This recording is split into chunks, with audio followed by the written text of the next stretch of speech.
Okay, we're back. Yes, another portable Clint. Here's the way I see it. Whenever you work in Hollywood with anyone, you have a special bond with this person. Well, I worked with this guy, I believe it was 1998. Yep. Am I correct? Yep. And here he is today. I worked with him. He was a young pup. I would probably say, I would say 18, 19, I would guess. Get in here, dude. Jonathan Mangum. Mangum, you said it. I said it. Look at that. Look at me. Jonathan Mangum. Hey, everyone. Okay. I'm excited about this guy because, like I said, he brings a lot to the table. Let's talk about from the day you got here. Okay. How old were you? I got here in 95. I was 24 years old. What'd you do from 18 to 24? So I went to college in Orlando, Florida, and that's where I started doing improv. I met my buddy Wayne Brady. I got my SAG card doing a couple shows in Orlando back when they were making TV in Orlando. Is this all Disney stuff? I don't know why I'm thinking So Disney. we worked at Disney, but Who's we? myself and a lot of the improv guys that Okay. we did shows. I think Wayne worked at Universal. Wait, I don't want to talk about Wayne too much, but tell me the day you met Wayne. Did you know that you guys had the same humor? How did that work So we out? were in an improv group, and there was about 8 of us called SAC Theater in Orlando, Florida. Okay. And we did like 13 shows a week, which was like comedy school for us. I was going to college during the day, but didn't really care about my psychology degree. Still don't Sure. care about that degree. And there were a couple TV shows. There was Sequest was shooting in Orlando. Sure, yeah. And a show called Fortune Hunter, Okay. which no one will have ever watched. And booked guest stars on those, and got my SAG card, and then moved out here with that whole improv group in 95. Really? Yeah. All of you guys came out together? Over a period of a year, we all moved out. Who was the first one to come out here? That would be me.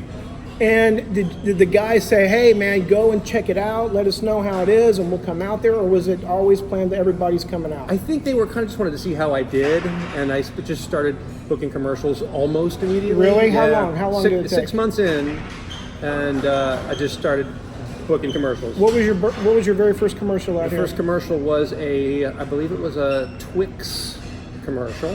Okay, was it national? It was national, and the same week I booked a Honda commercial. That's usually how it happens. You don't book anything, and then all of a sudden you book 2 or 3 all in the same Yeah, week. and it hasn't stopped since. So Okay, so you sent word back to your troupe that yes, there's gold here. I didn't have to send word. They were like, "Look, he's on the TV. What the hell?" So Were they freaking out when they saw you on TV? Yeah. Oh yeah. And I convinced them too. I was like, "Look, this is the place to be. Orlando's great to learn, but you gotta move here if you want to do something." Okay, so now you're how old so you were how old when you got out of here? 24. 24. Booking commercials. Yep. What's the next big thing that happened to I you? got a pilot in that first year too. Really? Yeah. Oh my it was, goodness, man, that's a Melanie- good year. Yeah, it was a good year. Melanie Griffith had a pilot called Me and Henry. Didn't go anywhere. It was just. Were a you pilot. Henry? No. Who was Henry? Henry was her baby because it was Okay. about a single mom trying to keep the job and the baby. Jeffrey Tambor was in the office, and I was the assistant. And it was a horrible experience. Really? It did not go well. I auditioned and played this kind of like fun, goofy character. No, the other way around. I'm sorry. It was this very dry, kind of a-hole character, right? Okay. And everyone loved it. The take I was doing on it, and then we had our first network read, and it got no laughs at all. And I'm thinking, Did you know at this time that people were supposed to be laughing? well, everyone had laughed at everything. The network test, the thing, and as soon as the network was in, it was like quiet, and I was like, oh my god. So then the producers, they go, no, it's not you. Switch it. We want you to now play it like a Lisa Kudrow. So I had to completely change then I was this guy. Oh man, and then it was tough. What's Melanie Griffith doing at this time? Was she helping you out, or was she telling you what's going on? Like, don't worry about this. It'll be fine. No, she's very in there. No one is there to. Really? There's no helping hands or. Well, I thought maybe because it being your first gig, somebody put you under their wing and go, here, let me help you out. That here. would have been great. Yeah. Okay. So you were hired to be a series regular if it got picked up, Didn't get picked up. Yeah. but you got hired though as a Got regular. hired as a series regular. Yeah. Were you depressed over that? Because usually at the beginning, you don't really know what you could have lost or what you lost. I wasn't depressed. I mean, it was a little bummed, but not too much because the commercials were just kicking in, and I was already making twice as much money as my dad had ever made Yeah, at the age yeah. of 25. I bought a house with 5 bedrooms, and I rented out 4 of the bedrooms to all my actor friends. So I paid nothing for this house on a hill in Glendale, just making money like crazy. Okay, that happened to me, but I got complacent and lazy because the checks just kept coming in. I had no drive. I just showed up, booked, and then went home, hung out. I take it you didn't do that. You did something with...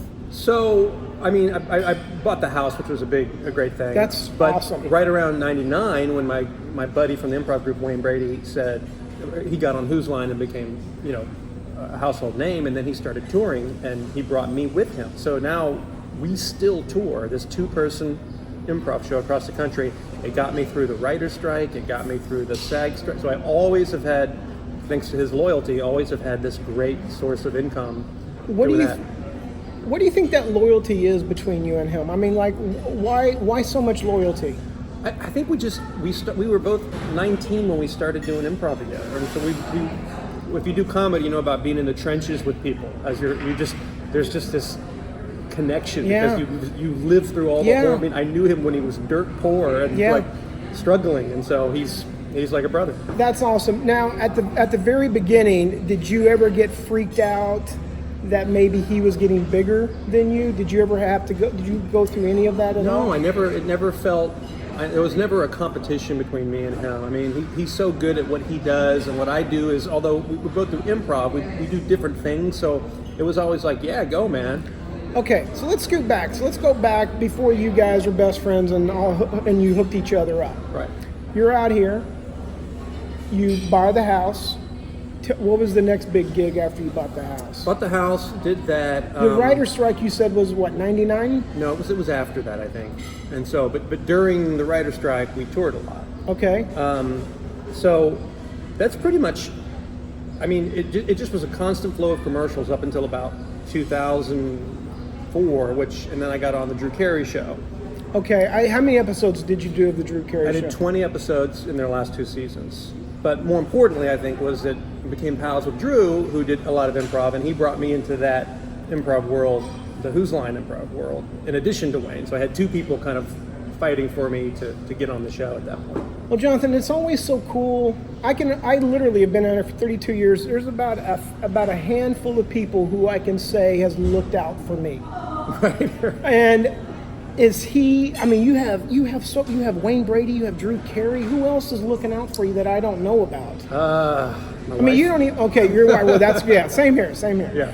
But that's so great that people are out there who are in a nice position to look out for you. Yeah. No. But yeah. I bet you look out for them too, though.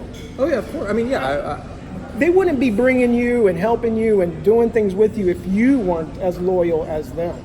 Yeah, I understand that. I mean, I wish I could bring them the same kind of advantages that they brought me. Well, you just being an awesome guy brings a lot. And I'm not just saying that. Okay, so tell me this. So I told my wife last night that I was going to be interviewing you, and she knows you as only one thing.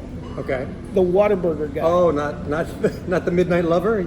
No, I mean, I don't know about the Midnight Lover. Nothing. Okay, but the Whataburger guy. Yeah, the Wada guy. Whata guy. See, I'm from Texas, so Whataburger is gigantic. I'm from Alabama. See, okay. Tell me about the Whataburger campaign. So that was incredible. That was for 2 years. I was the Wada guy, which was just like the spokesperson for this southern burger chain. It's really good, actually. And I must have made 30 commercials and maybe 40 radio spots, and they'd fly me to Texas and they'd get me. It was horrible because they were Texans. Corpus Christi's the headquarters. Yeah. Well, it was because that's where I'm from. Oh, okay. But now they moved, like 7 years ago, they moved to San Antonio. But go ahead. Well, they fly me out there. They take me out to a steak dinner. We get based. Yeah. I didn't say that before. No, I don't care. You can say whatever you want. Smoke cigar, and I would. The next day, I'd be completely hungover, and they'd be like, "All right, let's shoot the commermal." And I'm just like, That's guys, Texas for you, man. Guys, Yeah. I got these bags. I'm coughing. Oh, delicious. But it was really fun. It lasted about 2 years, and then my agent blew it. That's the first time my agent's ever blown Tell something. me how your agent blew it, man. So we were getting a certain amount of money. It was great money, but my agent was like, we can get more. And I go, okay, how? And she goes, well, here's what we do. We're going to ask for this. And it's I go, wow, that's a lot. She goes, well, that's how it's going to work. And she asked and asked, and then finally she called me and said, oh, I lost it. And I go, you lost it? So then I called the ad agency guys, and we're at Houston, over there, and I go, hey, I'm sorry, she messed up. And they go, no, it's done. They were mad at me. You know, you try not to take stuff personally. People say in this business you shouldn't take. Everyone takes it personally. Yeah, man. So I lost it. I mean, it still worked out. I still kept working, but yeah. That was Jonathan, I'm freaking out right now, dude. Yeah. That's like a nightmare of mine. It is. It's a night, and I had never heard of that happening. Like, well, no one's ever really going to lose a campaign because someone will eventually go, okay, well. But and so anyway, I think that the agent got fired from that agency because of that. Really? I think the head of the agency fired her because. Have you heard from her since then? Nope. I don't think she's an agent anymore. Okay, so you do that campaign. Mm-hmm. That goes away. You're sick. Are you sick and depressed at all? Or do you get over it really quick? I get over it. I just keep working, which is great. Good. Okay, so when's the next big thing happen for you? So, Whataburger, Drew Carey. So Let's Make a Deal happened 11 years ago. Okay, let's talk about Let's Make a Deal. Yeah. Did you get a phone call saying, hey man, Wayne Brady wants you to do this, or you have to come down and audition? How does that work out? It's the best. Wayne got the gig, right? Okay. And they said, who do you want to be over there talking in the microphone? Because in the old show, the announcer, Jay, was not just an announcer. He participated in the show. And stuff. And they go, who do you want? And you go, well, Jonathan. And so they called me and go, hey, you want to come meet Nina Tassler at CBS? And I go, she was the head of CBS. I go, did you go to this office over here, the CBS office? Yeah, I did. Okay. And I go, yeah. And I met her, and she was like, great. You're it. You're the guy. No audition, no nothing? No audition. Okay, and I looked up, you've done, as your IMDb says, like 782 episodes. So IMDb is actually wrong. So I've done every episode from the beginning, and we do 175 a year. So I'm at 1,500 plus 1 hour episodes of Let's Make a Deal. Okay, tell me about the day. Tell me about how many you shoot a day. Tell me about that, please. So it's much better now. We used to do 2 a day. Now we do 3 a day. So I show up at around 11:30. I get the makeup. Sweet call wardrobe. time, man. Sweet. We shoot first show at noon, second show around 2, next show around 4. I'm out at 6. 4 days a week, 4 months a year. It's a great gig. I mean, it has to be a great gig. Yeah. All right, does it make you complacent? Does it make you lazy? What does it do? No, it's actually kind of exhausting because, like, I'm there. Wayne's hosting the show, and it's all improv, with the exception of the prizes and the copy I have to describe and stuff. Everything else, all the banter, all the improv games we do, is all just kind of decided by Wayne on the spot. So I have to be constantly listening, like you would in an improv scene, to him. Sure. Just focus like a laser, waiting for a chance to jump in or to set him up or to hit a punchline. So it's 3+ hours of intent focus. So it is exhausting, even though it's a short day. Like I come home at I get home about 7. I'm just like, fall asleep. But it's only 4 months a year, so that's fantastic. What are the fans like? Because I see the fans waiting out on Sunset Boulevard. And I listen, I know you love your fans. We're not saying anything bad about them. Oh, I'm about to say a bunch of bad. Please, no, I'm kidding. No. But give me the worst case scenario. Like, do fans see you on the streets and go, hey, dude, give me something. Rarely. Usually they say, hey, I love the show. Okay. You would think that when we're giving away cars and, great prizes and trips, you'd think we have more people lined up. But sometimes it's a struggle to fill the audience. Yeah. The worst thing an audience can do actually is not someone being obnoxious. It's them being too quiet. You know how if you're a non-performer, a lot of people are just quiet. And so if someone wins a car, and if they go, yeah, sometimes we stop and we go, okay, we're just going to reshoot you being excited because it's not fun to watch someone going, yay, I want a new Honda. So we'll end up with, yay, I want a new Honda, and then it's like, oh, great. So we might have to do that just to make it fun. Let's Make a Deal. Is it just playing here in the United States? Is it played anywhere U.S. else? and Canada. There are other versions in different countries. Okay. But the one that Wayne and I do is just here in Canada. Okay. So what do you want now out of Hollywood? What's your dream goal? What is the thing you've done so much, but I know you're not done. What's the thing that you're going for? It's funny because I think that my dream goal, once I get it, I'll realize that I didn't want it. Okay. So I do a lot of writing, and I do a lot of pitching, and I'm trying to sell a show. All right. If I'm able to do that and it gets on TV, that's a lot of work, a way more hectic schedule than my 6 hours, 4 days a week. Right. So if I get that, yeah. that I may work on it, created a show, I think I'll be like, oh man, I just want to do a game show. But so I have written a bunch with pals from my buddy Aaron Shore and I have written some sitcoms. We've pitched, got close. My friend Claire Sarah and I have written some things and pitched and come close, but no sale yet. Okay, let me ask you this: you finish a script. Who's the first person you give it to check out? So after you've written it, I usually give it to a selection of friends that I know. Give any names that I know. My buddy Matt Young, I'll give it to. My friend Joel McCrary. These are all people from my group. Right. Wayne, of course. Get their feedback. If you get a note that's the same from more than one person, that means change it. Yeah. Then it goes to managers and agents, and then you try to set up meetings. I guess also what I'm asking is, do you have a lot more people to give it to because of the position that you're in now? Like, Yes. That's what. Absolutely. Okay. Yep. The relationships, and if people come here and they ask, how do I be successful in the business? Yeah. More than talent, more than luck, more than being in the right place at the right time is your network of people. Amen, and brother. You have to, like a garden, man. You have to water it. You have to groom it. You have to do all the favors you can for people so that they can, you can get it back someday. What was the worst day in Hollywood for you? Oh, the worst day in Hollywood. The worst time?